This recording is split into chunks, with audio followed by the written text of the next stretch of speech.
Meron pong dalawang lalaki ho diyaan ang sinasabing pinahirapan po muna, no? Bago po, o pinaniniwalaang pinahirapan muna bago ko pinatay. At natagpuan po sila sa bahagi ng La Carlota City sa Negros Occidental. May update dyan ng Bombo Radyo Bacolod. Dalawang bangkay ng lalaki ang natagpuan sa loob ng taniman ng tubo sa Hacienda San Roque, Barangay Cubay sa lungsod ng La Carlota, Negros Occidental kahapon ng umaga.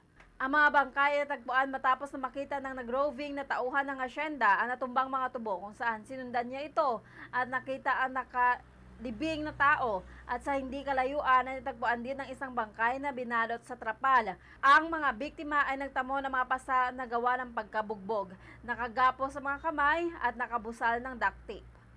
Sa panayam ng Bombo Radyo Bacolod kay Police Captain Rosini Cabuena, Deputy Chief of Police ng La Carlota City Police Station, ang mga biktima ang kinilalang sina Ernesto Hawod alias Atong, 32 anyos, at Glenn Arnaiz alias Follow Up, 29 years old, mga pawang residente ng Barangay 6, lungsod ng Bacolod.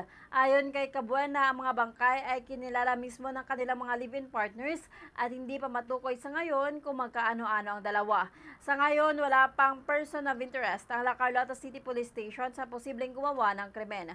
Nagpapatuloy sa ngayon ang investigasyon ng mga otoridad sa nasabing kaso upang matukoy ang motibo at mga suspect sa pagpatay sa dalawa.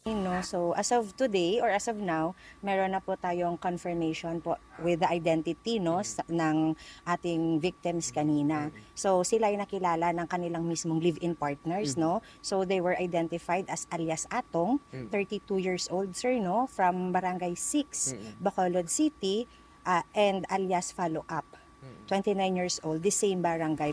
Yan ang ulat mula rito sa lalawigan ng Negros Occidental. Para sa Bombo Network News, ito si Bombo Glory Fatal Shario. Para sa number 1 and most trusted radio network in the country, Bombo Radio Philippines, Basta Radio. Bombo!